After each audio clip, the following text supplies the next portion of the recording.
Coming up on this week's show, how to get vintage gaming mags delivered to your door. A huge new documentary for classic FPS fans. And we talked to Activision and Coleco legend, Garry Kitchen.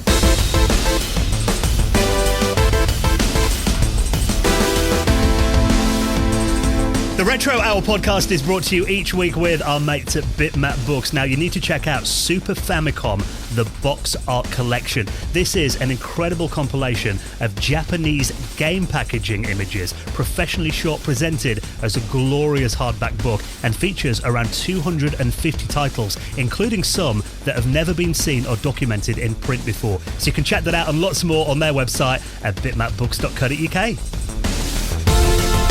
Hello and welcome to the Retro Hour podcast, episode number 281, your weekly dose of retro gaming and technology news with me, Dan Wood. Me, Ravi Abbott. And me, Joe Fox.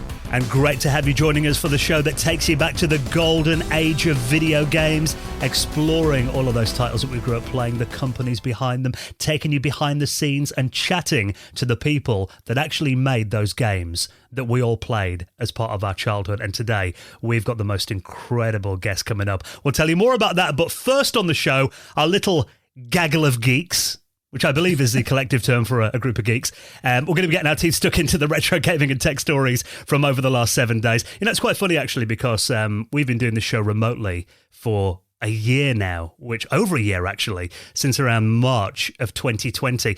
But we've actually met up in person, I think 3 times in the last 2 weeks. I was wondering where you were going with that, Dan, because I was like, I think our listeners know we do this remotely now. But yeah, no, I actually thought that the other day. So we went for a meal, and, you know, the idea was we were going to talk about episode 300 and getting some guests, weren't we? Which is getting close.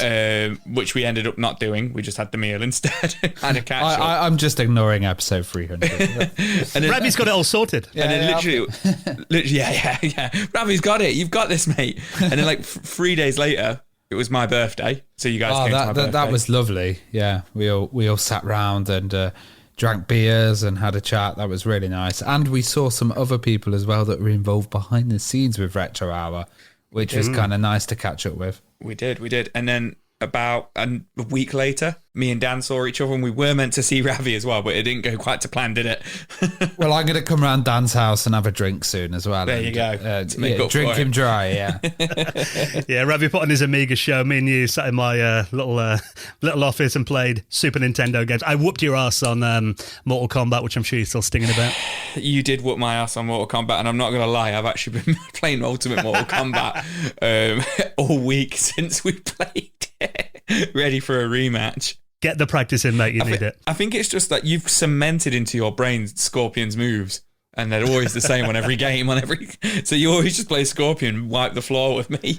Scorpion is my boy, I must admit. So that is how passionate we are. I mean, we live and breathe video games and retro games, which is why, you know, we've done the show now for 5.5 years. But actually, there is something we need a bit of help with, because, you know, we do this show, we record it, we put it out there. We hope that you guys enjoy it, and, you know, we get a good reaction. But in the past, whenever we've tried to, you know, do like little surveys and polls and stuff on Facebook and Twitter, annoyingly, I mean, don't get me wrong, we really appreciate your feedback. When we ask questions like, you know, do you prefer the news or do you prefer the interview section? They always come out 50-50. And it becomes a war. It's like, I love the news. I love the interviews. No, the news. And it's hard to kind of judge the feedback with that. Yeah, so now that we've been doing the show for, you know, more than half a decade, which is insane, we want to make it better for you. So we are launching our first ever Retro Hour listeners survey.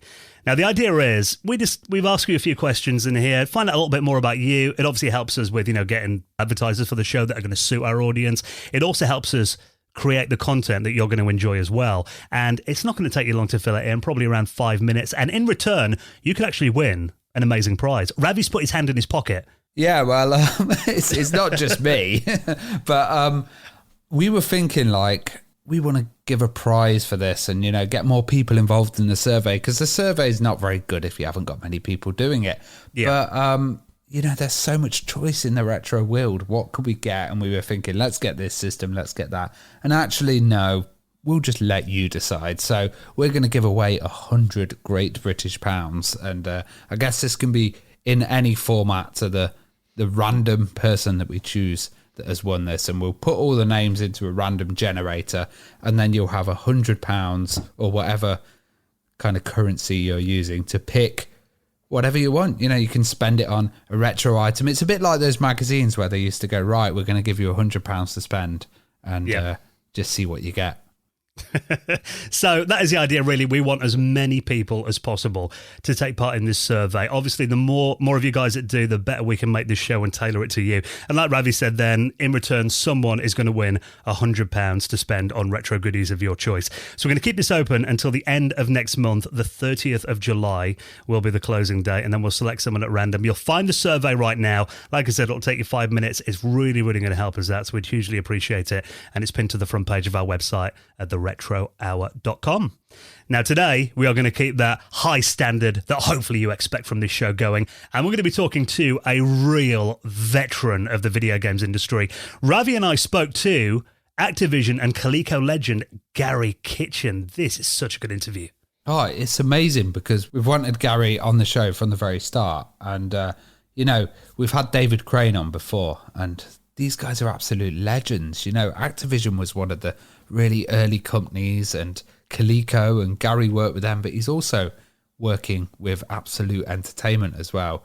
And, he's got a new company, Audacity Games, and they're actually making 2,600 games in the modern age. And they talked about stuff like the latest revival happening with, Atari Age are creating games as well. So they've kind of been inspired by them guys. They've also got such a good history. We don't just talk about Atari stuff.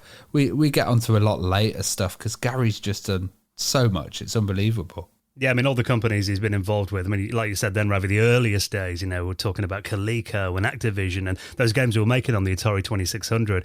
And then, going through his career, games that I remember playing Bart versus the Space Mutants, and he was the lead on that project. I used to love that on the Amiga back in the day. And also he worked on Home Alone for the Super Nintendo, which isn't his fondest memory ever, but we talk about that as well. Skyworks Technologies, it was like a very early internet online gaming company that he set up back in 1995. And today, working again with David Crane and his brother Dan, and they've actually set up a retro game studio that releases Atari 2600 games in 2021. So it goes full circle, and he's such a passionate guy. So you're really going to enjoy this one. Garry Kitchen is going to be our special guest on the Retro Hour podcast, and he'll be coming up in around 20 minutes from now. Now, lots of stories to get through this week. Before we do, the weather's starting to get warmer here in the UK. Is there anything better than sitting outside in the sunshine, in your garden, maybe with your Evercade or your Nintendo Switch, and enjoying a nice beer in the sunshine? We make no secret, we all enjoy the odd tipple now and then, don't we? I was going to say, we're going to start sounding like alcoholics, but, honestly, it's hard not to with all these great offers that we keep getting. Now, this is our latest sponsor. Let's give a huge welcome to the crew at Beers UK. Now, this is BEERZ.UK. Now, they are an incredible online beer shop from the guys who founded, you may have heard of the Beerheads pub chain. There's one actually here in Nottingham, isn't there, in a Nottingham train station? I've been in there a few times when waiting for a train. Yeah, isn't it an old, Victorian kind of waiting room that they've converted into a bar, which is pretty cool because you can wait for your train. I think you can actually see when the trains are arriving on a little screen. Yeah, I'll be honest, whenever I'm getting a train, I usually get there maybe half an hour early just to go in there and read an issue of Retro Gamer magazine over a pint. And that's the thing about, these guys are really passionate. I've been chatting to Chris and the crew here, and their aim is to bring beer from independent breweries around the UK and to Europe to your doorstep with 48-hour delivery. So you really are supporting the little guys. Yeah, and, it's great. We're recording this podcast in Nottingham, and they're in Nottingham, and it's like supporting a local business and these little independent breweries. It's really good to support them at this time. Absolutely. And now there's something for everyone as well. Whatever your taste is, maybe you're into velvety smooth stout that will slip straight down, or maybe a nice strong 13% IPA that could even make an Atari ST an attractive proposition for you when browsing eBay late at night, Ravi. You never know what I could be DJing with next. And, they explore beers from all around the UK and Europe, maybe a Norwegian milkshake beer or maybe a peach and guava sour beer from our friends in Denmark as well. So I've actually got a box of their beers here, and you guys are going to laugh. at the names that they come up with. And I've got to say, the box is incredible. You get 12 beers in this box here that I've got, and they're actually full-size cans in this one they've sent me as well. What about this for names of beers? We've got Superman's Big Sister. Nice. We've got Trial by Wombat as well. Alien Ink, which is a jet black IPA. And if you look on their website, I mean, there's one here actually called Lockdown as well, which is an IPA, 4.5%. And the cans just feel really good quality. And, you know, you're going to get a bit of a giggle. You're going to enjoy the experience as well. And to celebrate the launch of their 3 monthly subscription boxes, they've actually got a competition going right now, haven't they? Yeah, this is a really easy competition, and it's proper wicked as well. All you need to do is head over to their Facebook page, which is Beers with a Z. Give the page a like, find the competition post, leave a comment on there saying what beer you'd want from either IPA, stout, or a mix, and they're just going to pick somebody at random and is going to send a box of beer out to you. So that is it, free beer, and that'll take you 2 seconds to do that. So I'll link up their Facebook page in our show notes at theretrohour.com. The competition closes on midnight on the 5th of July, and you'll find out the following day if you've won. Or if you just want to order some beers as well, have a look at the incredible selection on their website, beers.uk. That is beerz.uk. Use our discount code RETRO, and you will get 10% off your first order. And a big thank you to the guys at Beers for supporting our show. And of course, please do support our sponsors. It really helps out the podcast. Now, lots of stories to get through this week. This one I found really interesting. You know, it's not very often I get magazines delivered through my door anymore. Obviously, I get Amiga Addict, Ravi's magazine. Look forward to that every single month. But now there is a way that you can get classic video games magazines delivered to your door. Yeah, I thought this was a really interesting idea. It's called a blind box, and it's set up by the Video Game History Foundation. I don't know if this is American only because it's in dollars, but I assume it's worldwide. I haven't gone through the payment process yet and checked it out. But what it is it's basically a random video game magazine that's sent to you, and the period is ranging from 1981 to 2010. So it could be any type of video game magazine. It could be about a system, and they all arrive. They're all benefiting the charity as well. It seems to be like a decent price. You're paying $20 a month for this. Mm-hmm. They've also said, they've got some really interesting stuff in there, like Nintendo Power #1. You could get that with the poster still attached. Well, I'm sure some of those magazines, like a Nintendo Power #1, is probably worth more than $20. Yeah. Oh, hell yeah. And they're not reprints. It's original. I'm assuming they've just got like stacks of like thousands of like classic magazines, and you just get a random one sent out to you. They must do, and like they said that they're in loved condition, but they're also ranging to like pristine, really good condition as well. Yeah. So they're not going to be totally wrecked. You're not going to get like one with missing pages or stuff like that. But they said some of the stuff are like Sega Visions. I don't know if you've heard of that. Computer Game World, official PlayStation magazine as well, and I think this is just so cool because, when you guys find like a old vintage magazine and you look at it and it's from a different market as well, you kind of see like the stuff that was sold at the time, the news, what was going on. I always like seeing the Toys R Us advertisements and stuff like that, and seeing like all the classic games and how much they were. And sometimes I'm like, I go back in time and buy that because they're all worth so much more now.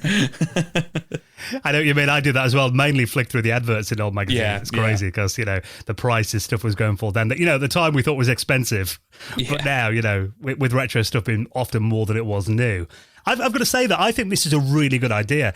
Speaking as someone who had a huge collection of gaming magazines and computer magazines and then threw them all out about 10 years ago and has since been in the process of buying them all back again at inflated prices on eBay. I could use something like this. I got half of them because you were like, I'm chucking all these Amiga formats out. So can I buy them back, Ravi? Yeah, I'll do a deal twice as much. I remember when you went on that call because you threw all your magazines away. Then you went to a local game shop in Nottingham and traded in a load of games. And then me and Ravi ended up buying some of those games from that shop.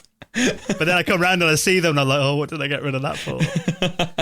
Well, this blind box idea, it's well good. Imagine if they did like a blind box for floppy disks, or they did a blind box for carts. Or, They do, actually. We've not mentioned it on the show before, and I can't remember the name of the company. I think it's Video Games Monthly.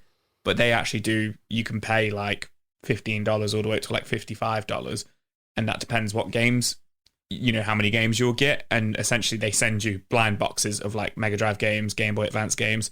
Essentially, you pick what consoles you collect for. So I think that's interesting because obviously we've already got Game One's doing it now. Somebody's doing it with magazines as well. And did you say it's coming from the Video Game History Foundation as well? So it's like proper legit. Yeah, he's supporting them. So apparently, they get donated so many old magazines that often they've got a load of duplicates in their archives. So it's really a way of, making sure that they go to someone who's going to enjoy them rather than just having, 5 copies of Nintendo Power Issue 1 on the shelf gathering dust. And some of the titles of these, like, they've got multi-format ones as well. So, like, Electronic Gaming Monthly, New Generation, Game Pro Games Players, Game Informer, Die Hard Game Fan. Like, I've not heard of half of these magazines. Yeah, I've got a feeling this might be an American-only service because, obviously international postage is going to bump the price right up. But, if you can get hold of it outside the US, it's going to be an interesting way to read those magazines. A lot of these are already on archive.org, and they can go on and read the PDFs, but there is something about having the original paper issue of the magazine, and even the smell. Do you remember getting a magazine and just folding back the cover and putting your nose in, having a good sniff? I don't think they'll have that smell when they're pre-loved, though. Yeah, after they've been in a teenage boy's bedroom throughout the 90s, yeah. Nobody wants to sniff that, so I'm sure they'll clean them up. So if you want to subscribe to that, I'll put a link in the show notes to it at theretrohour.com. Now, obviously, today, a lot of people play many of their systems and classic games using emulation, but obviously, if you're using a modern display, you do get that annoying thing that either you get the black bars down the side, because obviously, video games back in the 80s and 90s, they were all 4:3, square format that weren't in widescreen. So playing it on a modern monitor, you either get big black bars down the side, or even worse, you probably see this all over Facebook and stuff, people hooking their old consoles up and the picture is stretched to 16:9, so everything looks really fat on the screen. It's when you get those cheap emulators as well. So you buy like the little emulators off Amazon or something, and little game systems, and everything's stretched on it, and it just never looks right, does it? Mario always looks a bit overweight when he's kind of stretched out. But if you want to see him actually stretched out to 16:9 or 16:10, looking in his original size, someone has actually made Super Mario World playable in proper widescreen format. Yeah, this has been done in a kind of a really focused way. It's not just a kind of we've rehacked it. They've actually added the custom like stretching of the pixels and the level on it. I was going to say you can actually see more of the level as well. They've not. You can see what's coming ahead. Yeah. It's not a case of they've stretched it. You can actually see just more of the level. You can see what's coming ahead and stuff like that, can't you? Yeah, and they've actually kept the original pixel aspect ratio as well. So like you said, Mario's not going to appear like double width or anything like that. In fact, that game, I do love Super Mario World, but it is one of those games where if you don't really know what's ahead, obviously a lot of us have played it for like 30 years now, so you kind of know what to expect. But it is one of those that when you're moving quickly, you can often get caught out by things just suddenly coming on the screen. So I imagine it might actually make it a bit easier to play. Yeah, I'm looking at it now, and I'm thinking like that would be pretty cool to play. Like, you'd feel like a bit of a Mario god playing that. Well, he says he's like this kind of hack has even added wider aspect ratios. So, like, I've never heard of this. 21:9? Yeah, I didn't know that one either. I was just like, am I missing something here? But yeah, 21:9 is in development as well. That's like an ultra wide one of them. I was going to think I'll see half the level or something with that. Or project the entire game. Project it on a wall in a pub. Or on like free PC monitors or something like that, and you can see like half the level. That is very cool. And obviously, we know that Nintendo are a bit of a sucker for their copyrights. So it doesn't actually contain a copy of the game itself. You'll obviously have to provide that yourself. But you can go and download the hack, essentially. And you'll also need to run it on an emulator, which is called BSNES HD. Which is an emulator that actually has all this technology in there to kind of upscale these games to widescreen. Apparently, a lot of them don't look anywhere near as good as this, but obviously this is actually a proper made version where he's gone in and actually retouched up the whole game to run in widescreen. So I think that's very cool. Actually, looking at this, when you're playing like modern, like maybe your old games on a modern system, something like, the console library of the Super Nintendo that's on the Switch, it would be nice if they were kind of upscaled like this as well, wouldn't it? Rather than having the black bars. Well, yeah, it's clear that, it can be done. It's just, is it worth Nintendo's time? Because this has probably come, a project of love from the guy who's made it, because of obviously he's had to specifically go into Super Mario World to do this. It's not like a technology he's made for the SNES, and then you can just stick it on any old ROM. So, but it would be nice if they did do it. It was something I just assumed they did do back in the day, but obviously my naivety. And it's not for everyone, is it, as well? It's like the purists aren't going to like it. They're always going to want the original screen mode and the CRT. This is for like a kind of weird in-between group that have widescreen TVs and want to have this like new kind of Mario experience. It's the same guys that run like, upscale PlayStation 2 games to like, 4K. Yeah. Stuff, isn't it? We talked about with tons of filters on them on the emulators and stuff. Yeah. But yeah, I do think it's very cool. So if you want to get hold of that, I'll link that up in our show notes as well. Now, let's welcome back a dear friend to this show. We've had on several times in the past, talking about, the history of first-person shooters. You wrote an incredible book called Rocket Jump, all about Quake a couple of years ago. Also Arcade Perfect as well. And now he's working on a documentary that is going to be a love letter to first-person shooters, particularly classic ones from back in the day. So let's welcome back onto the Retro Hour podcast to talk all about the new FPS documentary, David L. Craddock. Hello, David. Hey, thanks very much for having me. Just when you think I'm gone, I come waltzing back in with some new project. Happy to be here. Oh, you got your fingers in so many pies. You're a busy guy. I do. I haven't even had time to taste them yet. That's how busy. Well, I did mention then that you're now working on a documentary. Is this kind of a follow-on from the history of FPS books that you did a couple of years ago? Tell us a bit about this documentary. Sure. It kind of sort of is. So a few years ago, I wrote Rocket Jump, Quake, and the Golden Age of First-Person Shooters, which explored, focus on the Quake trilogy of games, but with an emphasis on other shooters from the 90s. And I've been working on a lot of other book projects since then. But earlier this year, I got an email from Robin Block, who's the founder and CEO of Creator VC, this company that makes crowdsourced documentaries about slices of popular culture, such as horror movies, sci-fi, now first-person shooters. And Robin said, hey, we're working with a bunch of writers and producers. We know about Rocket Jump, and we'd love to have you on as a special consultant. And I thought at first that meant, oh, they just want to interview me. I can be a talking head in the next documentary they do. That'll be kind of fun. But as we got more and more involved in the project, they said, we'd love to have you on as a producer. So I've joined the team. I'm helping kind of round up talent and help set the direction and focus of FPS first-person shooter, working with a great team, Robin and several others. It's been a lot of fun. Well, why is FPS such an important genre? When I was growing up, I was kind of platform agnostic when it came to games. I would play everything. But when you get a new computer or especially a new graphics card, the games you use to show off that tech are first-person shooters. FPS games tend to be they're kind of the vanguard of gaming technology. You know that the latest and greatest FPS is going to have the latest and greatest technology powering it. It is going to be the best way to kind of show off your rig to your friends and really push your computer to the limits of what it can do. And FPS as a genre is very special. But there are several reasons why we focused on it. I mean, first of all, going back to what I said about the tech, if you look at the evolution over the last 40-some years, we started with simple wireframe graphics in Maze, which is considered the first FPS, to games like today, such as Overwatch and Fortnite. They push the boundaries of technology and creativity and game design. And there's a little bit of FPS in almost everything. I mean, FPS has so many subgenres. There are turn-based first-person shooters. There are FPS RPGs. FPS kind of, going back to what you said earlier, it has its own fingers in a lot of pies. And so there's a lot to unpack, a lot to explore, and we just can't wait to kind of share this love letter to the genre and everything and everyone it's touched and influenced along the way.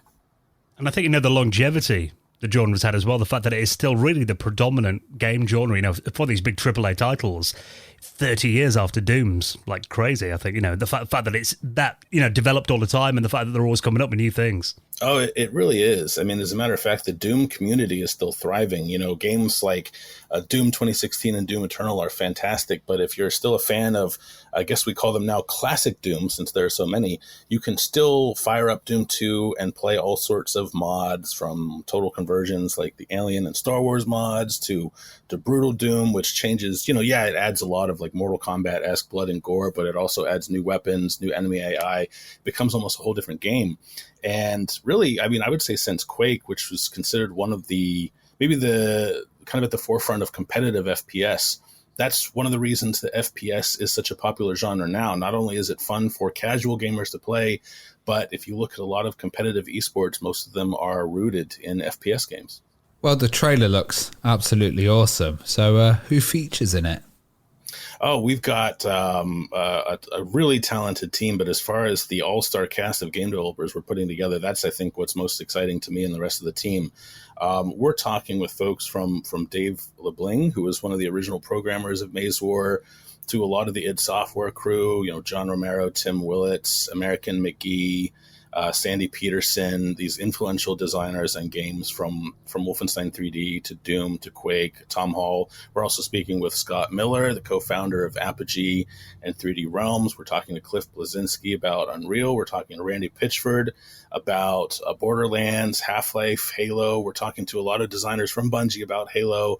I mean, we have over 35 developers so far, and it's just an all-star cast, and we're going to be able to get so many opinions, so many thoughts, so many exciting stories that, many of which have never been told about FPS development and design.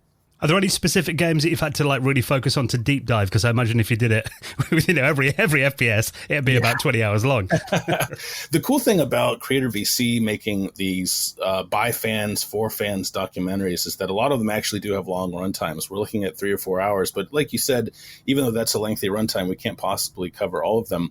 Our focus will really be on what we now call retro shooters, kind of the bedrock of the genre, games that were made in the 90s. Obviously, we'll be spending a lot of time on ids games because they are that influential. We'll also get into stuff like Half-Life, Duke Nukem, Unreal, because the cool thing about FPS is, as you all know and as your listeners know, it's not just about the game design, it's about the underlying tech. And, taking an engine like Unreal, now you see it used in almost every other game out there, not just first-person shooters. So we'll be getting into that too. But as far as the games themselves, we can expect a heavy focus on the games from the 90s. And I would say through the 2000s, early 2010s will be our focus. Well, you're doing this as a Kickstarter, and that begins next week, 29th of June, on Tuesday. Tell us a bit about the Kickstarter then, and any kind of rewards that you're going to be offering. Yeah, we have all sorts of fun rewards planned. I mean, first of all, June 29th is a special date to me. I kind of got my my author chops as the author of Stay a While and Listen, the Diablo stories. And Diablo 2 launched on the 29th, so it's a fun anniversary. But as for the Kickstarter, we're kind of playing to that. Our documentaries are all about celebrating fans and the subject matter that we cover. So you'll be able to get digital copies of the documentary. You'll be able to get box copies. And one of the premium rewards, if you remember PC games from the 90s and early 2000s, they came in those gigantic boxes that unfortunately all the wet blankets out there kind of put the kibosh on because they took up too much shelf space. Well, if you want one of those, you can get one of those giant boxes, the big box game type packages that the documentary will come in, all sorts of fun stuff that we have planned. And that's just kind of the tip of the iceberg. Well, David, I know you and obviously Robin and the team, incredibly talented and incredibly passionate about video games as well. So this is going to be a real love letter to the genre, I'm sure. So we can't wait to check it out. I'll obviously put a link to the Kickstarter in our show notes. Everyone should check it out next week, Tuesday, 29th. It's been a pleasure talking to you, David, and good luck with it. We can't wait to see it. Yeah, thank you very much. It's always a blast talking with you guys. And I think you hit the nail on the head. FPS, first-person shooter, is a love letter to this genre. I think gamers are going to love it. And again, we just can't wait to share all these exciting stories. Cheers, David. Now, what about this? Final Fantasy IX, which I didn't realise that game now is 21 years old. Came out back in 2000. This is getting a bit of an upgrade and been turned into a full animated series. Yeah, so I don't know how I feel about this. So obviously recently we've had like the Castlevania animated release on Netflix, which to be fair is a really good series. Like I really got into that.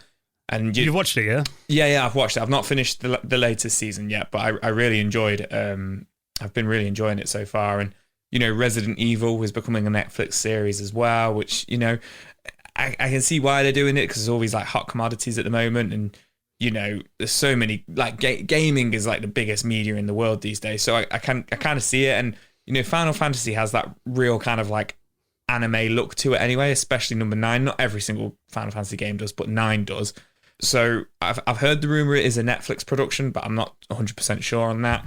But it's slated to be going into development at the end of 2021, start of 2022. So we'll probably see it around this time next year. But the thing is, it's aimed to ages 8 to 13 apparently. So it's kind of like that pre-teen kind of anime. It's going to be, which I'm a little bit like. Final Fantasy 9 for me was quite a deep, I know you guys aren't big on your RPGs, but it was quite a deep, thoughtful RPG, like 100-hour RPG, which is obviously 21 years old now, going to be 22 years old by the time we get this show. But the producers of the company, it's coming from a production company called Cyber Group, and Pierre Seesman, his name is, has said, the games have a strong co-viewing potential. So it's going to be for those who know Final Fantasy IX already, and then it's also going to be an introduction to Final Fantasy IX and Final Fantasy for the younger audiences. So I guess the parents really. Yeah, so I guess you could argue parents kind of watch it with their children, but is there going to be adult themes in it? Is there going to be a love story in it? Do you know what I mean? I mean, the Castlevania show is straight up gore fest and sex fest. So I know it's going to be not aimed at 8-year-olds. So obviously that's not aimed at 8-year-olds. It's going to be a far cry from that. So I'm a little bit like, I don't know, like what's this going to be like? Because Final Fantasy IX is one of my favorite Final Fantasy games. So it's going to be interesting to see what we do with it. But I'm not going to just be snobbish about it and be like, oh no, it's aimed at 8-year-olds, because it's still going to be a good show. Something for you and your little one to watch in the future.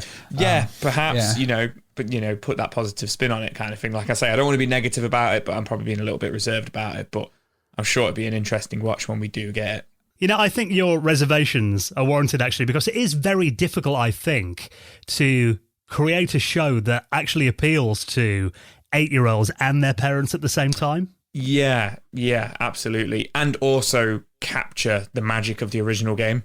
I think, and a game that's 21 years old, which an 8-year-old today is going to have no idea what the game is, which is why choosing that audience is an interesting choice, I think. Yeah, Pugwash, the show was the only one that appealed to both. What, Captain Pugwash? Yeah. If you'll know why. Anyway, I don't know why, but fair enough. I will have to give that a rewatch as an adult. But yeah, I'm wondering about the art style as well, because I haven't watched the Castlevania series. What is that, kind of a straight up like anime kind of look? Yeah, it's a straight up anime, but it's that kind of like American anime, so it's a little bit less cartoony. It's got quite a kind of realism look to it, but still anime. But I'm wondering whether if they go CG, or if they are going to go full anime with it kind of thing, which is what I hope they do, because it's a beautiful game, so I want them to make the show look beautiful as well. Yeah, and I mean, a lot of people are saying that it could kind of give, the franchise a bit of a shot in the arm, and maybe even, get a sequel game to that made as well, which, that would be pretty awesome. And it's interesting that they've gone for Final Fantasy IX. Wasn't the most popular Final Fantasy game, but it did sell 5 million units on the PS1. It's saying here, so obviously it's a popular game. People are gonna know Final Fantasy at least. So I'm interested to see if they call it like Final Fantasy IX, the animated series, or if they call it something completely different. Yeah, because I didn't realise, not being hugely into the franchise. I mean, I'm looking at the comments here on Nintendo Life. A lot of people saying, the worst game in the series. Why'd they pick that one? Was it a bit divisive? I wouldn't say so, but Final Fantasy fans, they can be pretty brutal on some of the games. Yeah. For me, I'm a fan of all of them, really. And I'm a big Final Fantasy fan, but, I can see why some people would prefer some from others. Final Fantasy VIII is quite a bit of a black sheep, but I love Final Fantasy VIII. So I know people who really don't like 9, but I love 9. So, I think it's just hard because 7 was so popular to kind of like, 8 and 9 came out, 7, 8 and 9 came out really close together. And I think, they were kind of, sat in the shadow of 7 a little bit. So I think a lot of people don't like 8 and 9 for that reason. But I could be wrong. But I personally, I enjoyed, all the Final Fantasy games really, other than 13, funny enough. So if you want to see more about that, we'll keep you updated. That's all we know so far. No trailers or anything out there at the moment, but we'll put what we do know, that article on Nintendo Life, in our show notes at theretrohour.com. Now, we do have a Patreon that helps keep this show going. And of course, you can help out this podcast and make sure that new episodes come out every single Friday. And that is the idea of our Patreon. We have it running. Think of it as a little tip jar. And it basically means that anything that we need to pay for through doing this show, equipment, websites, hosting, all of that is taken care of. Because I mean, we've said it last few weeks, the big thing about our podcast and the thing that we're most proud of actually is that it is independent. It is us three guys. We haven't got a big media company above us dictating the content that we have to do. We haven't got anyone saying, oh, you need to be more commercial and not cover, the kind of stuff that we talk about on this show. And we'd like to keep it that way. I was listening to a podcast the other day and they said, oh, there's no one in the podcasting game. There's just corporations, or there's just the man shouting in his living room. And I was like, we're in the middle of that. I was going to say, I'm probably the man shouting in his living room. Though you've moved up to the spare bedroom. I'm in now, the spare bedroom now, yeah, not lying on the floor anymore. So the idea of our Patreon is, you help us keep this podcast coming out each week. You help us with the running costs of it. And in return, we give you some great little perks as well. Now, we had our patrons hangout again. We got a load of new faces in there, actually. We use Google Meets to do that. I think we're almost outgrowing the limit of people that we can have on Google Meet. So we might need to change that very soon. But it was amazing to see so many new faces there. And of course, our regulars. And again, our conversations just changed to all kinds of things. And we talk about retro games and systems, but again, went into a bit of movie chat, didn't we, on Sunday night? Chatting about Fred Durst. Yeah, we were chatting about Fred Durst and Limp Bizkit. Yeah, we always proper go off on a tangent, don't we? We always kind of start with retro games. We were also talking about limited run games, what people have been buying recently. But yeah, we often do come back to films as well, don't we? Because obviously we don't really talk about films on the actual show.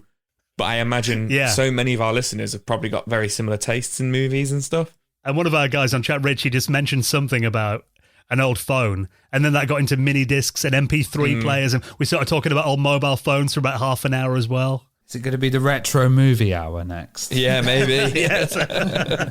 But look, we'd love you to join us for our next one. We do them once a month, so about 4 weeks until the next one. You'll find that on our patrons. And before that, we actually recorded the latest episode of our patrons' exclusive podcast, The Retro Hour After Hours. Now, it turns out we've kind of got this little bit of a routine now that every other episode will focus on a specific year. And we've been doing them in order, so we're actually up to the year 2001. And we did about an hour and a half about 2001. We didn't realise how much actually came out in that year before we started came out in 2001. I was about to say spoilers, Dan, but you can just Google what came out in 2001. Or remember it. But yeah, that episode definitely could have been about 4 hours long, but we managed to get it down to about an hour and a half. And when we talk about these things, it takes you back in your head, and then you suddenly realise, oh, there's more stuff that kind of came out. We're talking about CDs, when CDs were able to hold more tracks and you could kind of put MP3s onto CDs. That was revolutionary. I forgot about that. Yeah, and the launch of, obviously we had the Xbox, the GameCube out in that year as well, the Game Boy Advance launched in that year, PlayStation 2 year before, we had the Dreamcast on the market, the N64. I mean, it was actually a year, when you look at it, the amount of new franchises and how packed game shops must have been back then. Yeah, I don't remember that being massive that crossover, like you said. It was GameCube and N64. There was Dreamcast, there was PS1 and PS2. It was a crazy, crazy year, but it was awesome to, get nostalgic and talk about it. I think that on that show, the After Hours podcast that we do, obviously we reminisce, about our personal memories on this podcast, but that one is really all about that, isn't it? It is really, really nostalgic. The After Hours show. Absolutely. We probably say too much. Like sometimes we probably come across really wealthy, like, oh yeah, so 2001 I had this, and this, but which we definitely weren't. definitely wasn't the case. But yeah, it's really awesome to knuckle down and talk about them. But that's not all we do. Like you say, we do that every other After Hours, and then usually we do something completely different in the other episodes. A Mega Drive special recently. We're doing a Super Nintendo one soon as well. So it's a really enjoyable show, and hopefully you'll check it out as well and enjoy our second podcast that we do. You get the normal podcast ad-free. You get it early most weeks too.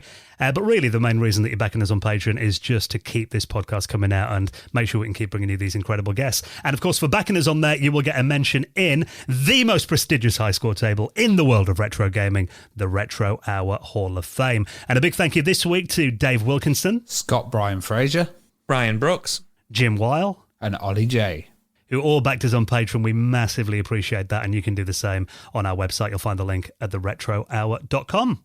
Now, we like to support independent retro gaming shops all around the world as well, something that you guys have been sending in, and please do keep them coming in. You can email us, show@theretrohour.com. We want to know, where do you buy your retro games locally? Let's big up these incredible independent retro gaming shops all around the world. Give them a shout out on the show, and hopefully new people are going to come along and check them out. And this week, this is a shop in Plymouth called Revival Games. Yeah, Ashley let us know about this. Smash 1980, he's a good contributor to the show in the patrons chat. And he said, saw this in the newsfeed. It's miles away. I'm miles away from Plymouth, but I thought it looked like an ace little shop. And there's an actual article in Plymouth Herald about it, and it's called Revival Games. And it's a brand new shop, actually, which has just been set up, and it looks really fantastic, by Paul Mattock. Yeah, this is on, I don't know Plymouth, but it's Faraday Mill Business Park it's on. It's out of the way of the busy city centre. There's actually an image gallery as well on this article here on the Plymouth Herald. This place looks really cool. There's loads in here. I'm looking here. The first thing you see is their nice presentation case with pretty much every variety of Game Boy in there. Yeah, man. They've got like every single Game Boy, absolutely hundreds of PlayStation and N64 games, which I love. But what's also cool is they sell a lot of retro toys as well. And I can see a Lynx 1 in the cabinet there as well, Dan. And I see He-Man and Battle Cat. I had that exact figure when I was a kid. You need to get down there, Dan. Definitely want that. Have you guys seen the main photo where he's just got a stack of CRTs in the window, like a huge stack? So you could even go and get some good displays from there. This place looks absolutely awesome, and it's great to see a new store kind of opening up. You know, he's got an Atari Lynx there. He's got a few amazing box systems. Oh man, we need to go and visit this. Yeah, so if anyone near Plymouth, definitely check them out. They're called Revival Games. And like you said, I mean, obviously, retail's been hit really hard over the last year. So, the fact that there is a new retro gaming shop popping up in 2021, I think is incredible. So if you're anywhere near there, definitely worth a little road trip down to see them. And please do keep your mentions coming in for your favourite retro gaming stores, and we will give them a shout out on the show. You can email us or do it on our social medias, show@theretrohour.com. Don't forget that listener survey as well. We need your opinions on the podcast. We want to know what you want to hear more of, what you want to hear less of, and we'll shape the show and make it even better for you. And in return, you could win £100 to spend on retro goodies. Again, you'll find that at theretrohour.com. Right, next, we're going to delve deep back into the history of video games, companies like Activision, Coleco, Absolute Entertainment, and we're going to be talking to the legendary Garry Kitchen next on the Retro Hour podcast.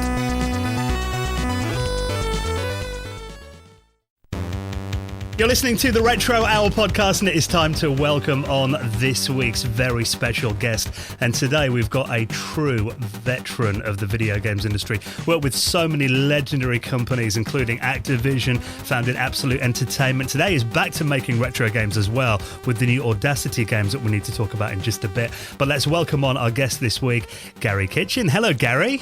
Hey, how are you? Yeah, very good, thank you. Thank you so much for joining us. Now, before we get into, just some of the things that you've done in your career, because I think we could do a 5-hour episode talking about, all the things you've done over the last 4 decades. Just give us kind of briefly your initial start in the industry then. What first got you into gaming and computers? Where did it all begin? Well, the mid-'70s, we're really going to date me now, but that's okay. '73, I went to college. Went to university. I entered for art, fine art, drawing, painting, because my whole life up to college, that was really where I really excelled. I did very little in terms of technology, a little bit here and there, but nothing significant. So I was in college and I got a job, a part-time job offered to me by a company that was doing electronics. And it was a small shop doing digital electronics, which were just emerging. Microprocessors were just starting to come out in the consumer market, and doing product development. So I took that job. It was a part-time job, paid an hourly rate. What the hell, right? Had to pay for college. Since it was a small company, I got kind of tossed into the water without a life vest. You have a 4-person company and something needs to be done, you learn quickly. And I'm actually thankful for that, because I, within a few months, was working on electronics, both from a hardware and a eventually software standpoint. And I really got my career going, through self-learning in the job. Eventually, about a year into that job, I switched my major in college to electrical engineering, switched to night school, and ended up working full-time during the day at this electronics job, part-time in the evening on my electrical engineering degree. And ironically, what I was learning at work was always ahead of what I was learning at school. I mean, this was the 70s. There were not a lot of sophisticated electronics or software courses. Microprocessors were barely being talked about. They were brand new. There was a little bit of digital electronics, but for the most part, I was way ahead of school in the job. That must have been quite a change, going from fine art into electronics, like a change of culture. Did it kind of help you, though, this creativity with your programming? Well, it's so funny because I ended up, when the smoke cleared a couple of years later, I ended up in the perfect industry where I could combine both of my skills. I ended up with something where I could combine my art, my eye for visuals, and the engineering side. It's like video games were made for me. It's really funny.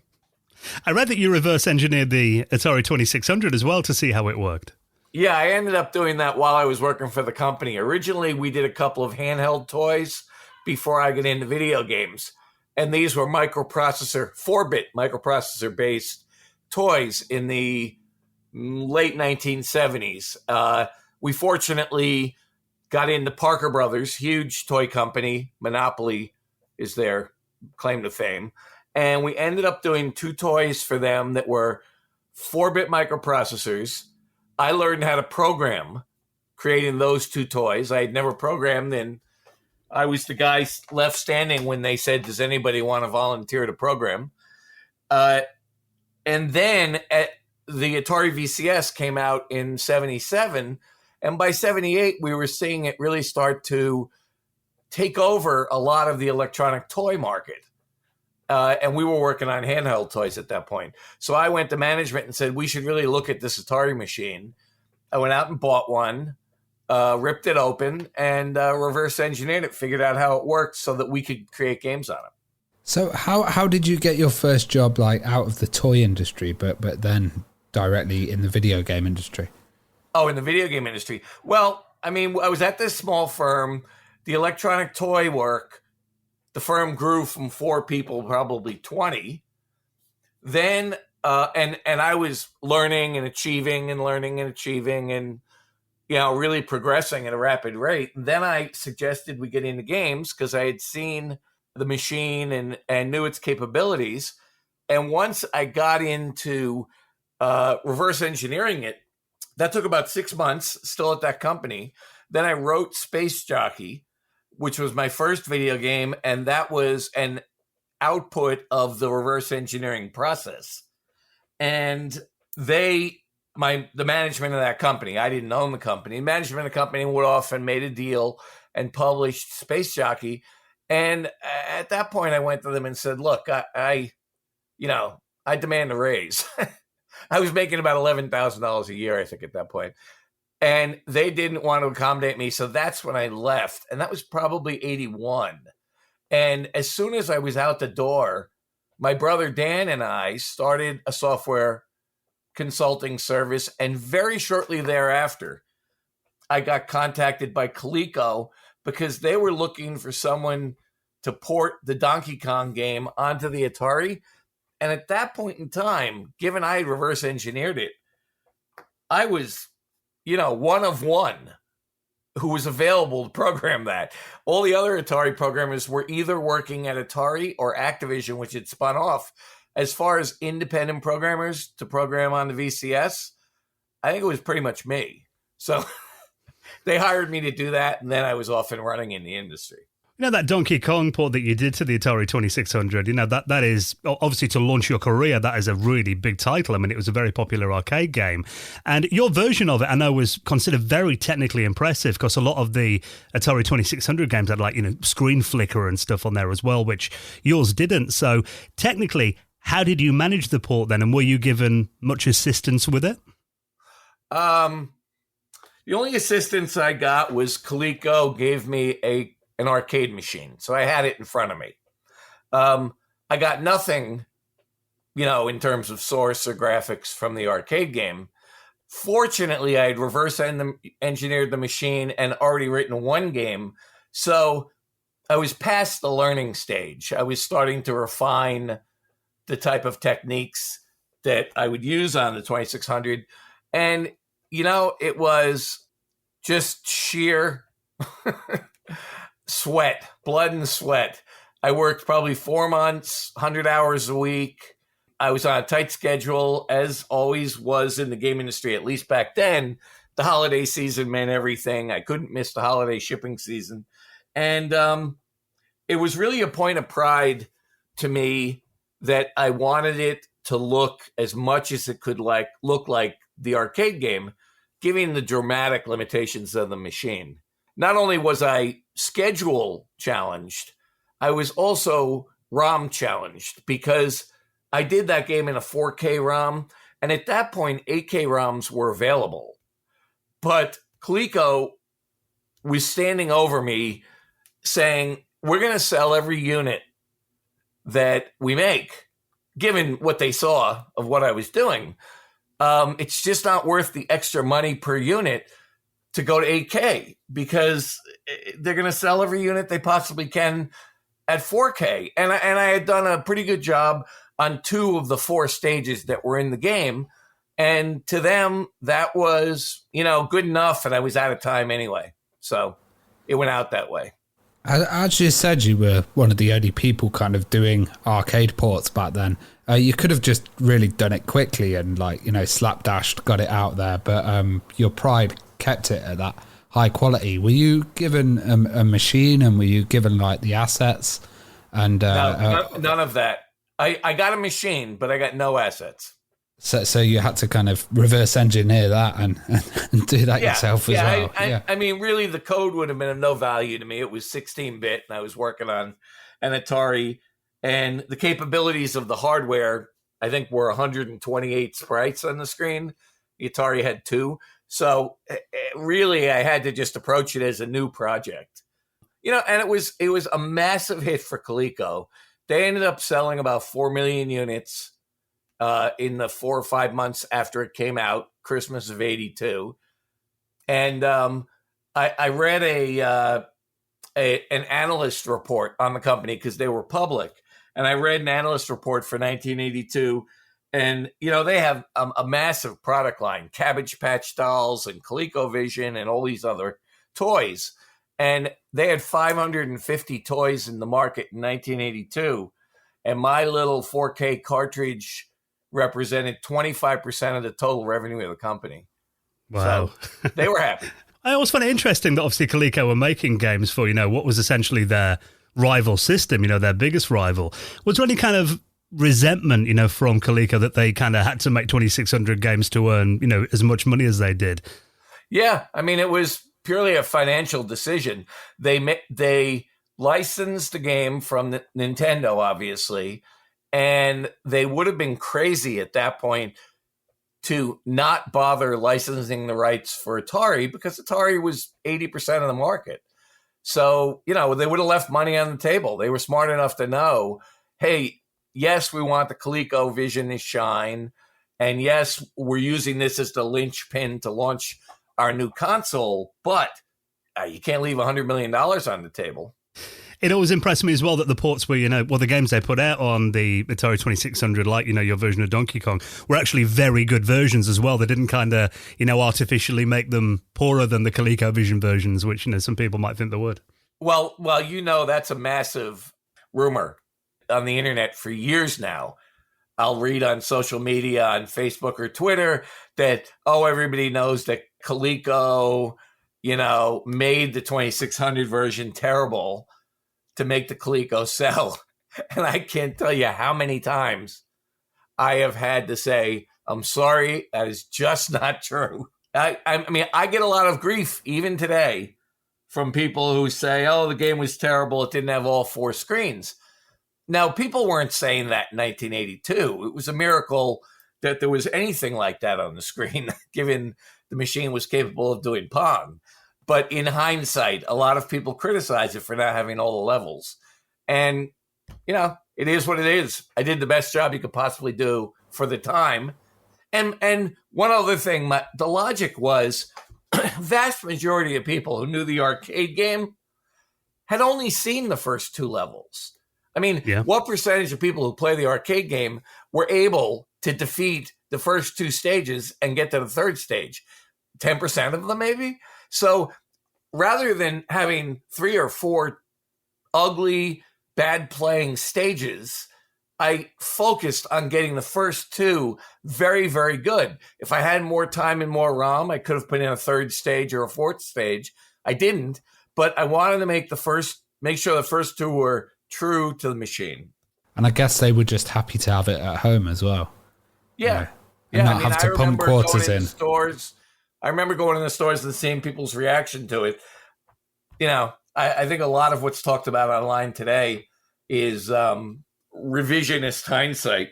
And the funnest, most enjoyable thing I do on social media is I see one of these discussions going on about how terrible the port was.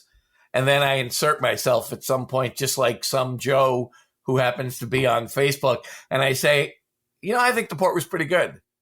And I wait for someone to recognize my name. How did you end up making the move to Activision? So I was working with my brother, Dan. At the time I was doing Donkey Kong, he was working on Apple II software. We did a few Apple II games at that time as well. He was also working on VCS, but we were working on a number of things.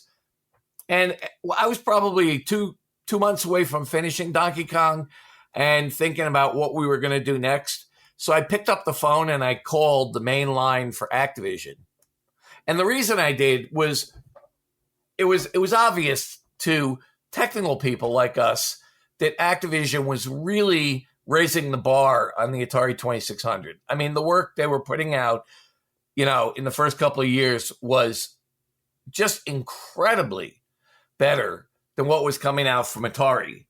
And we were duly impressed.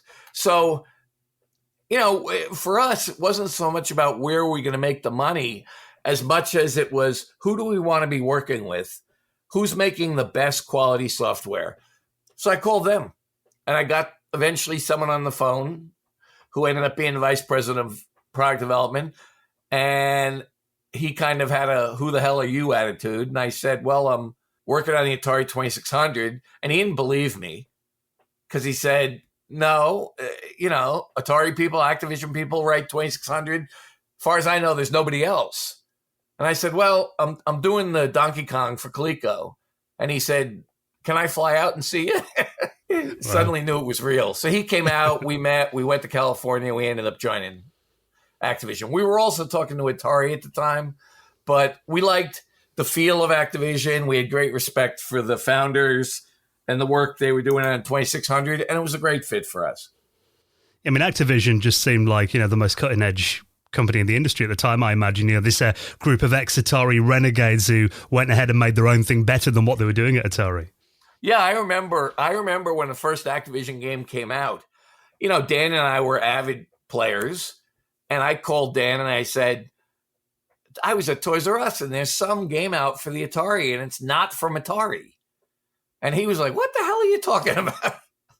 So we went over to Toys R Us and we bought Skiing, Activision Skiing by Bob Whitehead, brought it home, sat down with our Atari, and absolutely were convinced that it was going to be complete garbage. I mean, for God's sakes, it didn't come from the people that made the hardware. Yeah. And we put it in and we were blown away how good it was. And, you know, that happened with all of their titles. Those titles were so far ahead of what was being done on that machine. It was just completely amazing. Well, speaking of big titles, one game that you obviously worked on, Keystone Capers, which was a very interesting concept. Where did the idea of that game come from then? Well, I had finished Donkey Kong, and I was kind of in a little man running mode in my mind. So I said, I'm going to do a game with a little guy running. What should he be doing? And I decided I wanted to do a game that had an element of fun, comedy to it, a little comedic. And I thought of the Keystone Cops, the old silent movie slapstick shows. And as much as anything, we laugh, but back in that day, a lot of the concept was driven by, can I make the main character on the screen that he looks recognizable? And, if I came up for a game for, a doctor, and I rendered a doctor on the screen at 2600 and people looked and said, what the hell is that? You wouldn't do the game. But I thought of a Keystone Cop. I put him up on a screen. I put the bowler hat, very signature hat, and he's holding, his stick, billy club, and he looked like Keystone Cop. And I said, hey, that works. And I went from there. And I had been playing around on the machine, trying out different ideas, and I had done the escalator, which was a really cool technical effect on the 2600. And I had the escalator before I had the game. And I said, all right, I've got this guy. He looks like a good Keystone Cop. And I have this cool escalator. And that brought me to the department store. And it was fortuitously beneficial that doing a crook was very easy because you could just stripe him in white and black. And he was very recognizable. So he was off and running at that point. Is it true you had to cut the game down? I heard there was like a 6K version. Lord, it was brutal. That was the case with all of them. I had to cut down Donkey Kong too. Donkey Kong was, I think I had what you see in Donkey Kong, I had working, and it was probably 2K over the 4K limit. It was probably 6K at one point, and I had to cut 2K out of 4K.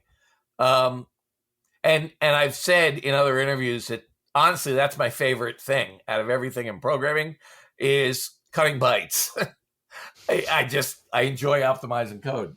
So yeah, with Keystone Capers, at one point I had this beautiful, like Model T style cop car parked in front of the department store, and you saw that as a title screen, and it was gorgeous. But I had to go away because I couldn't fit it, so I took it out. And I did other optimizations to get it down to 4K, and it was 4,096 bytes. And the last optimization, I used the last byte. There were no bytes left in the ROM. That must really teach you to be a really tight, efficient programmer. Yeah, it is, and I really enjoy it. We even did the same level of optimization, David and I, on Circus Convoy, which we just released. We're still doing it. It's kind of in our blood. Well, one very interesting and pioneering product you released at Activision was Garry Kitchen's Game Maker, which was a collection of tools for people to develop their own games with, which, was quite different from Activision's output at that point. What was the story with that product? Yeah, that was interesting. The console business in the U.S. crashed in 83, 84. There was a glut of product. Atari wasn't gatekeeping the quality of the games. There were some games coming out that were so bad they weren't even synced to the vertical of the TV, and they kind of rolled when you turned them on. You had to adjust your TV because there were too many lines on the screen. So there were real problems. And one Christmas there were 30 million cartridges selling for $2 in the retail space, and that just killed the industry. Everyone knows that story. So in 84, 85, there were some big changes at Activision.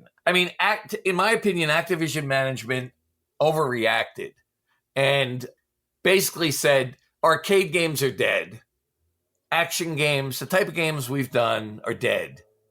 That's over. So you've got to think about computers, and you've got to think about more cutting edge creativity stuff and things like that. More cutting edge, less straight arcade.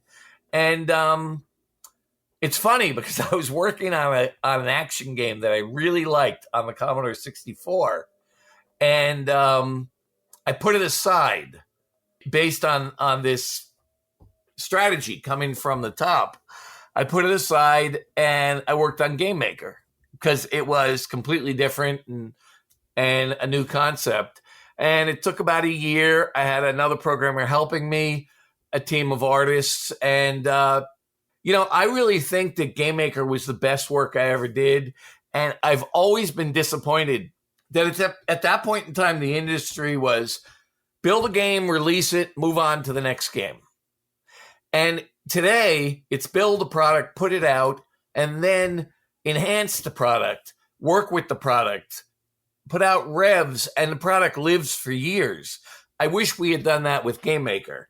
I mean, it came and went so fast. I wish that it's something I could have continued to work on. I could have seen versions on consoles. I think it would have ended up being a very important product. It's a kind of product that would have had a good shelf life, you'd imagine. It could have kept going for years. Yeah, could have kept going for years. I mean, I still get 2, 3, 4, 5 emails a month from people saying, why don't you put Game Maker on the iPhone? Why don't you put Game Maker, on a present day console? And I always think about that. I always think about what amazing things you could do if you started with that concept and took it further, given today's technology and connectivity. And, it actually takes me to Roblox a lot, because Roblox is this large creative community of people who create games. No, it's actually the people who are doing the creating are a small subset, and most people are playing. But to me, it's not that far away from where I probably would have taken Game Maker.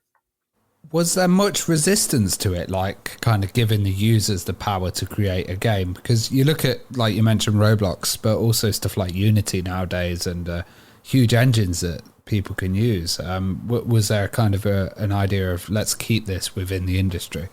No, not at all. Activision was very supportive of it, and the people that reviewed it and used it absolutely loved it, but it didn't get the legs. It didn't, I think it probably did 60, 70,000 units, which was fine on the Commodore at that point, but it certainly wasn't a hit. And, I think it was just that mentality of the day of, do a nice marketing campaign, which Activision did, give it a month and move on. And I think, the product could have really had legs had the market been in a different place, but it really wasn't. If I had gone to management and said, hey, I want to keep working on Game Maker, I want to put it on other platforms, I want to expand it. I mean, that sort of strategy wasn't even on anybody's radar at that point. In terms of industry recognition, I mean, you actually got Designer of the Year award for Game Maker as well. So from your peers, I guess they saw the value in it. Yes, and I also got a Software Publishers Association Excellence in Software Award. And I've seen a number of articles where people have identified it as one of, or maybe the earliest API system for making games, really an integrated development environment for making games. It certainly was one of the earliest. And the fact you had your name in the title as well, I thought was, very interesting. Was that kind of part of Activision's strategy of making the programmers famous and giving you credit for it? Yeah, I think in that case, they didn't discuss it with me. I think in that case, because it was a game-making tool, they wanted to tie it to a recognizable name who was an accomplished game designer to give it more credibility. I think that's what they were trying to do. Whether it worked or not, who knows? It was nice, but I just read an article yesterday. It was actually an academic article talking about the game industry they made a common mistake. They talked about Game Maker, and then they said years later it was revived. And then they referred to the other Game Maker, which is, the program that's out today that you can create games. That's obviously a different product, no relation to mine. But unfortunately, the name, eventually was taken over by another product. Well, in the end, your brother Dan and David Crane kind of founded Absolute Entertainment in 1986. Why did you end up leaving Activision to start that company? Well, when we left Activision in '85, and it was really, they had lost their way. As I say, they made this knee-jerk reaction that video games were dead. That wasn't the problem of the industry, but it was their reaction to it. We're going to shift over to computer software, and computer software couldn't cover a tenth of the revenue that was needed. It was still very, early in computer software. And management changed. Jim Levy, who had been our CEO for the glory days, was not there anymore. Guy came in. We didn't think he had the creative vision. And the company was really hurting financially. So I went to them and said, look, why don't we spin off, go on our own? I suggested it. And I had an office in New Jersey that had a group of people. My brother Dan, John Van Ryzen, who ended up creating Hero, which was a beloved 2600 game. And they agreed, and we spun off as a separate company. We did a distribution deal with them for a couple of years. When I joined Activision in '82, I immediately just struck up a friendship with David Crane. We found we worked very well together. We could read each other's code, could finish each other's sentences, really thought the same. So when we left in '85 to found Absolute, Dave did not come with us. He stayed at Activision. He was a founder. It'd be a bigger shock for him to leave. And he stayed on for another year and a half. And then he came out and joined Absolute after maybe a year and a half. Well, you focused heavily on the NES at Absolute. Did that system kind of seem like a rebirth of the industry after the crash? Oh, it absolutely did. It was, it was very hard for Nintendo to launch that system. The retailers had a sign on their door that said no video games. And Nintendo walked into Toys R Us and said, we're going to sell a video game system. And Toys R Us almost threw them out. So then they went back and they put a robot in the box and said, it's not a video game system. It's a home entertainment system. Look, see, it's got a robot. And that worked a little bit. And finally, to get it in the market, they had to tell Toys R Us that they would give it to them on consignment, that if it didn't sell, they'd take every unit back. And they did a test market only in the New York area. Fortuitously, we were in the New York area. So they did a test in the New York area, Christmas of '85, and it sold like crazy because nobody told the consumer that video games were dead. They loved video games. It's just that, they wanted something new and they wanted something exciting, and they got it with the NES. So by early '86, it was clear that it was going to take off, and we got right on it. Well, you were also an early supporter of CD-ROM. Was there much resistance to the technology with cartridges being massively popular on systems like the NES? Well, honestly, we were an earlier supporter of CD-ROM, but I'm still licking my wounds from Sega CD because we decided Sega CD came out as an add-on to the Genesis. And we dove in big on it and did a number of titles, and it didn't sell, and Sega pulled the rug out from under it pretty quickly, and it really hurt us from a product standpoint because we had bet the farm on the future of that technology. Soon after, the PlayStation came out, and CD-ROM really established itself as the predominant platform for that sort of product. But it was a rocky start. It took a while to kind of get established and have stuff like, streaming video off it.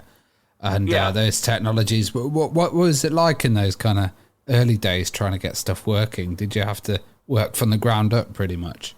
Oh yeah, it was crazy. Around that time, in the 85, 86 time frame, in New Jersey, there's a very famous research lab called the David Sarnoff Research Center.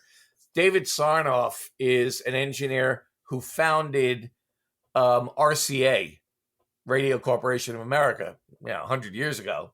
And RCA had this huge lab where the NTSC television standard was created, and color TV was created there, and the liquid crystal display was created there. It's a giant R&D facility.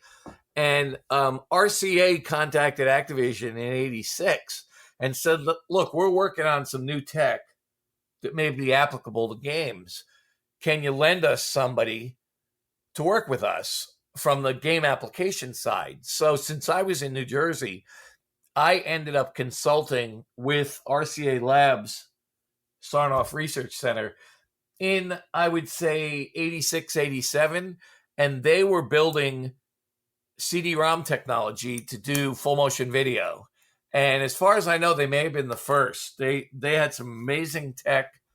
They introduced, after I worked with them for a year and a half on the application side, not on the actual tech, but they introduced at the second Microsoft CD-ROM conference, they introduced something called DVI, Digital Video Interactive, that streamed 30 frames a second NTSC video off a CD-ROM.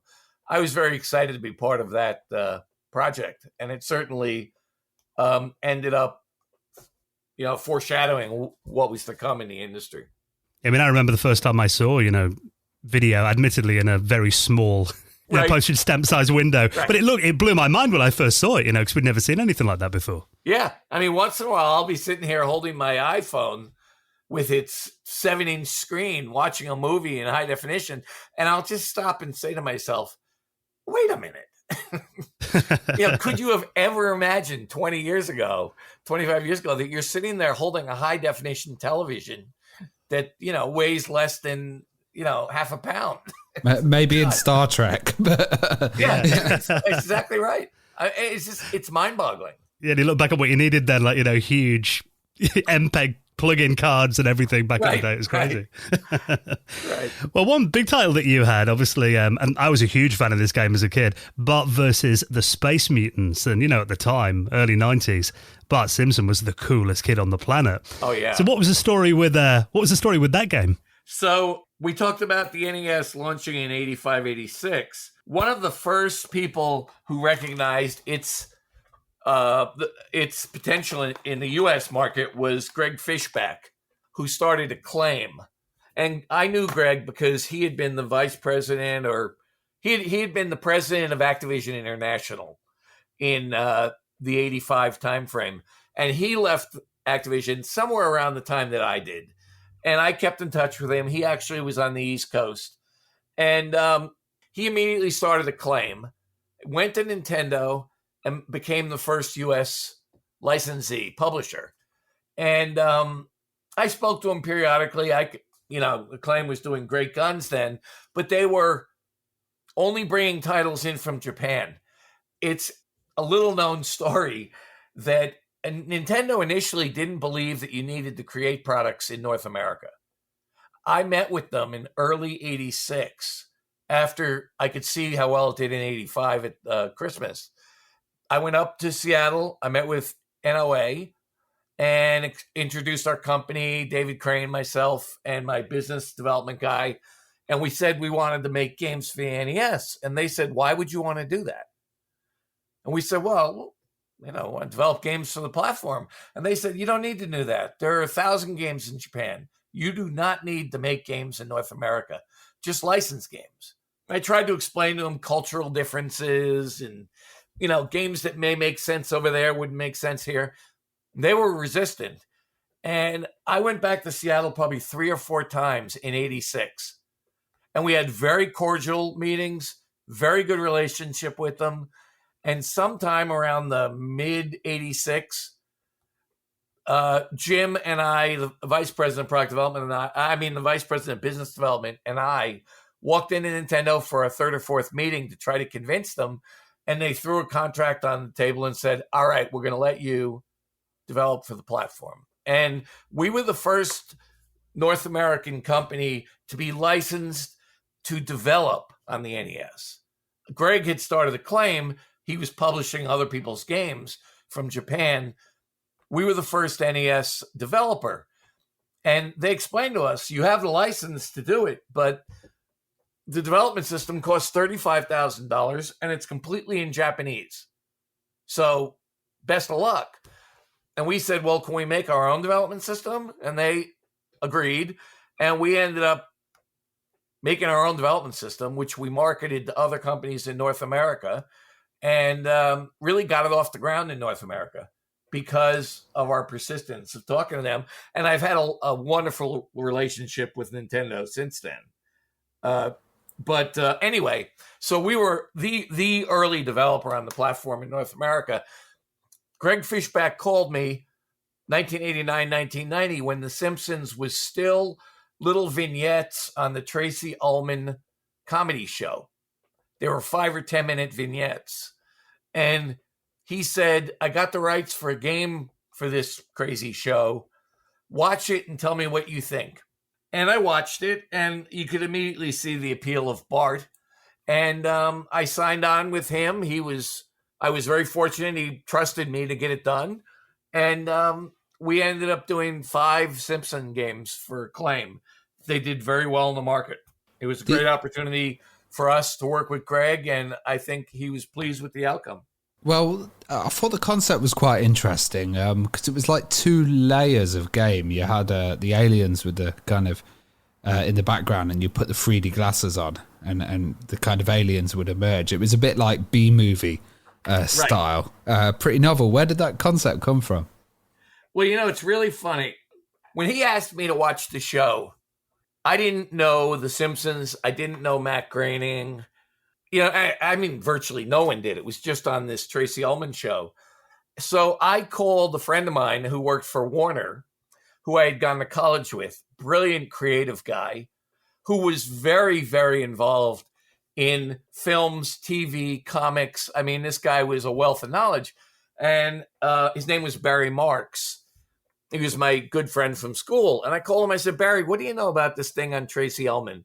And he gave me a 10-minute dissertation on it, who was creating it, that it was going to be a TV show. James L. Brooks, one of the most powerful people in Hollywood, was going to produce the TV show. And he just had all the backstory. So I hired him. I said, well, I need you. Want to come work in the game industry? He didn't know the game industry, but he sure knew Hollywood and story development. So I immediately brought him in, and he and I developed that storyline. And we spent many, many hours kicking around ideas. And somehow the two of us, and I don't know which one of us it was, we were talking about comic books, and we remembered that last page on the inside of comic books when I was a kid and he was a kid.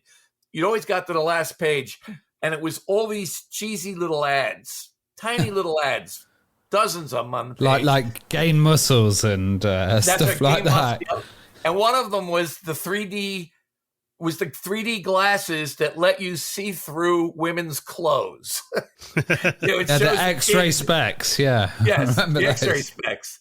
It shows a kid looking at a girl, And we both agreed that was something Bart Simpson would buy.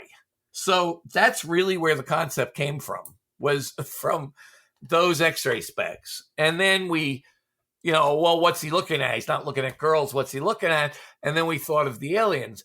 And years later, someone told me that there was a John Carpenter movie that had a very similar concept. I'd never seen the movie. I didn't know it even existed. But the concept of the glasses being able to see aliens inside people had been done before. And I love the fact as well, as a fan of the show as a kid, the fact that all the other characters were in there, and there's a lot of kind of hidden Easter eggs. I remember you could prank call Mo on the phone booth at the start of the game if you put a coin in it. And yeah, there was just so many little hidden treats for the fans in there as well. Yeah. And that was really something that Groening and Brooks really insisted on.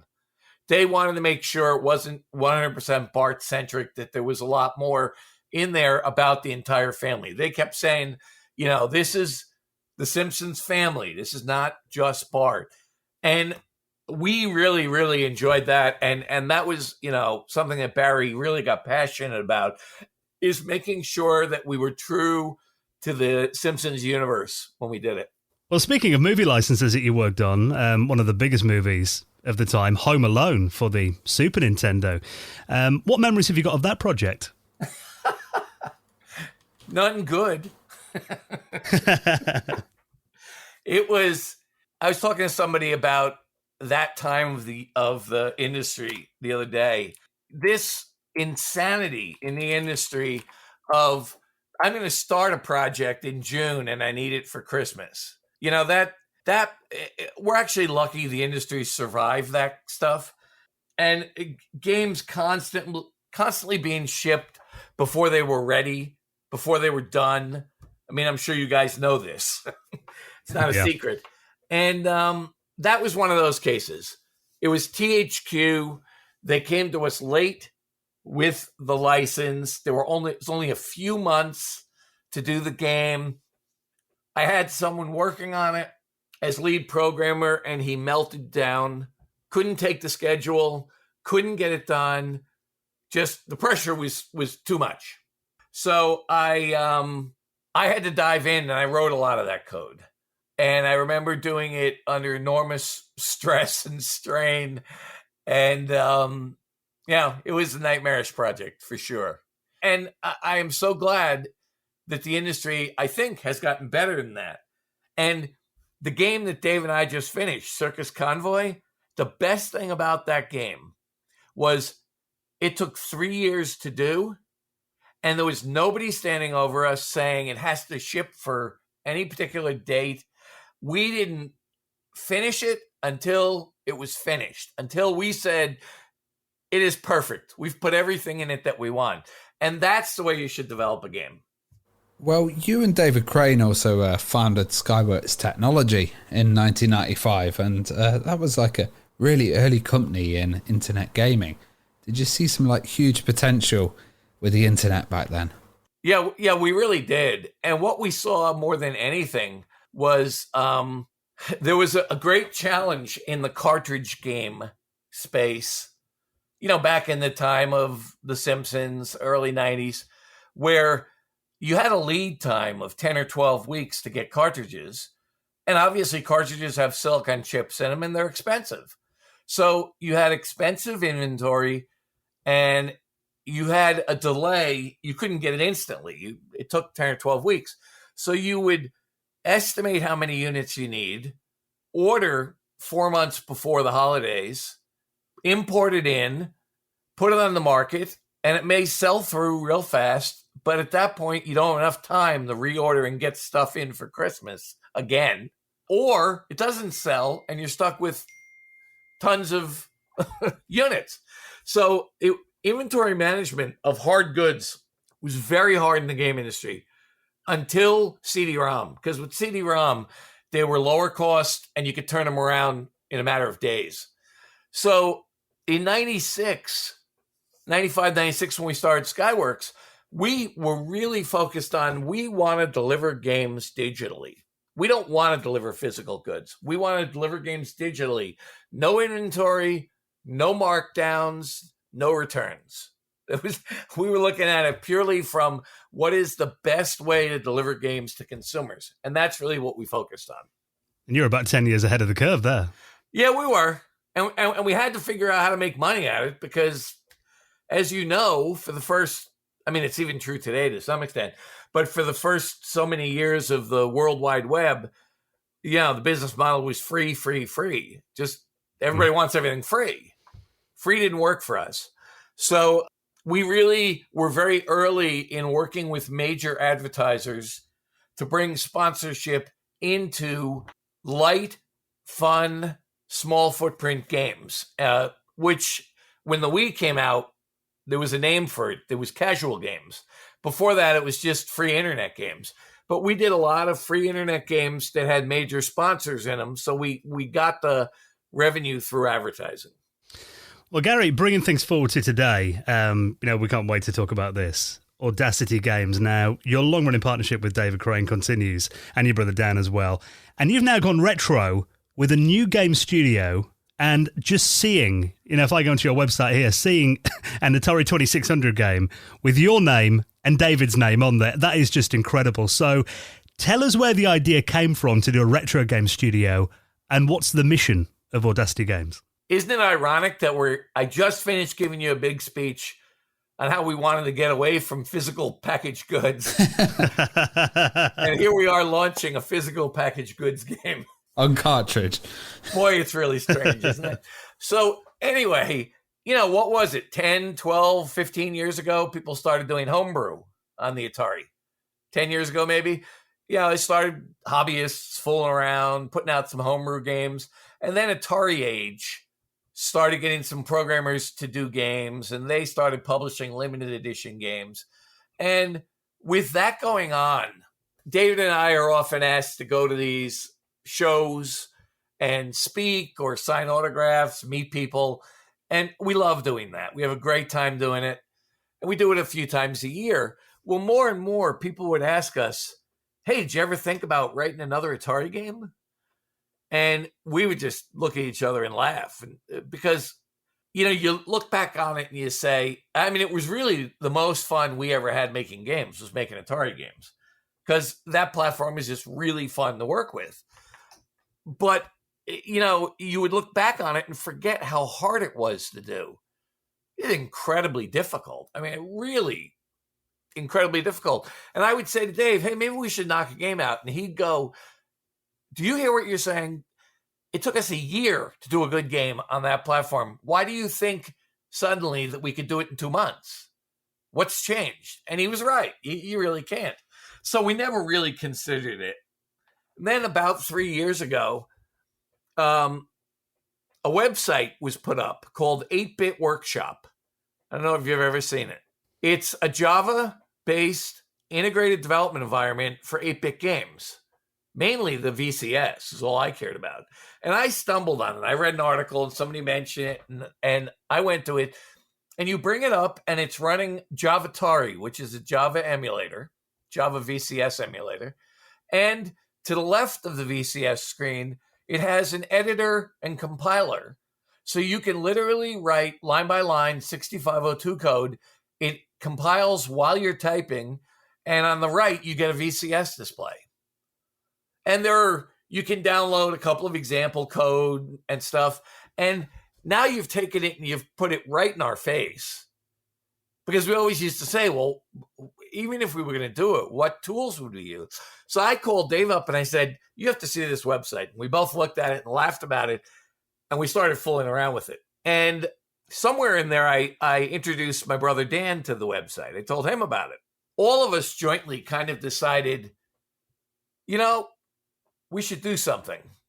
We should do it in our spare time. We're busy. We have real jobs, but do it nights and weekends. And Dave and I decided not to tell anybody we were doing it. Dan went out about a year and a half ago, maybe 2 years ago, and started talking about a title he was working on. Dave and I, we said, we are not telling a soul until it's real. We do not want to promise anything because we may never finish it. And we worked on it for 3 years. And Dave's mantra the entire time was, if it's not the best game that's ever been done on the platform, I don't want to do it. So that's why we worked on it 3 years. We made it far deeper than any game that's ever been done on the platform. And we spent an enormous amount of time developing new technology to make the graphics look better. There's some graphics in there that people look at and just say, I can't believe that's an Atari. And when it was done, we announced the company. We didn't give anybody a hint that it was done. We made an announcement that we had this company and we would eventually be releasing 2600 cartridges. Lo and behold, a week later, we announced this cartridge. And people were like, oh my God, they actually have a finished game? And by the time we announced the company, we already printed boxes. Yeah, I love that you've actually had to put like contains no hardware acceleration because it looks so good. And also the implementation of stuff like QR codes. Is that amazing or what? That was all Dave. Displayed so you can transmit the scores to the server. Like that's amazing. I mean, we essentially connected it to the internet to post high scores. And it's like science fiction. It was such a brilliant idea by Dave. And if you ask Dave, what's the hardest thing you've ever written in 40 years of programming? He will tell you that it's the implementation of the QR code for the high score. Because that's an industry standard, and it uses advanced mathematics. Like 6 levels above an 8-bit 6502. And it took him a couple of months to do it, and it's a miracle on a 2600. With the reception I've been seeing for Circus Convoy, I mean, all the YouTube videos I've seen, the articles, everyone's mind's just blown about this. So tell us a bit about the game itself then. We spent a long time thinking about what to do, and we ended up, once again, with a little man game, and Dave would talk about it, and then I would create some art. And creating art on the 2600 is not drawing. It's a very technical process. An artist isn't going to do us any good because they'll draw something we can't display. So I have both the knowledge of the programming as well as the art.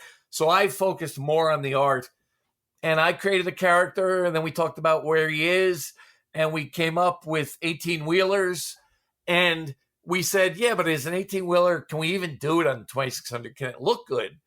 So I spent a week and I created the cab with the guy sitting in the cab, and Dave wrote code for it to drive across the screen, which is completely ridiculous on the Atari.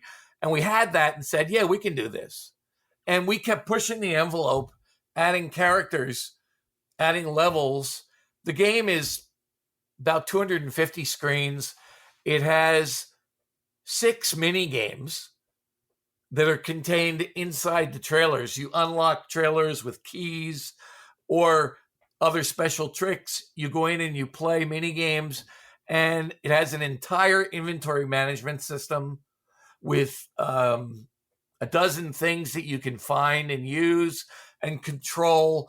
And it's all done with a single joystick and a button. And that's just amazing. I love the fact as well that you really support the homebrew community. I mean, I'm looking on your website now, and you offer stuff like, circuit boards and cartridge plastic and blank labels even for people to make and publish their own games too. Yeah, because, we didn't do it to make money. We're not going to get rich on Audacity games. I'll be lucky if we even break even on it, even with the great reception. That wasn't the point. The point was we did it because people begged us, wanted us to do it, and we really wanted to give the community something to celebrate. I mean, homebrew games are fine, but everybody was so hopeful to get something really exciting. And that was really the heartwarming part, is all the responses from people that said, my God, I feel like I'm 10 years old again, waiting for the Christmas tree so I can open my game. People just loved the concept of what we did. And for us, it was a blast. We really enjoyed it. The plastics were a big problem. You can't get those plastics. You have to go through a tooling process. And we finally just bit the bullet and said, forget it. And we had a tool made. We paid the money, had a tool made, have the plastic made overseas, shipped in. So there is now a source for the industry for 2600 plastic. And it's us. And, we had to do it because it was standing in the way of really making a product line. Well, it is incredible. And I see, that there is other projects that you're working on as well. Your brother Danny's got Casey's Gold. Yes. Is that going to be your next release then? Just looking amazing. He had started working on a game like that at Activision. As the industry crashed, the game he was working on was a sequel to Keystone Capers, where Keystone Kelly was now tracking down the robber on a train. And he was running on the roof and jumping from train car to train car. And when I told him about 8-Bit Workshop, he started thinking about reviving that concept. But we don't have the rights to Keystone Capers. So he made it another character, and it's not about a cop and a crook. It's about stopping a gold heist on an old Western train. And what he has so far is just amazing. But because he's doing it by himself, at least till recently, Dave and I were able to get more done because we were working together. We're now shifting resources to help him finish up Casey's Gold. And it's going to be great. Fantastic. Well, Garry, it's amazing that you guys are back together and, kind of going back to roots and releasing for the Atari 2600 again. If you want to check out the site, adgm.us. It's been an absolute pleasure talking to you for the last hour, Garry, and it's amazing to hear the passion that, you've still got for the industry, and amazing that you're back doing retro stuff again. So thank you so much for coming on. Thanks for having me. It was really enjoyable.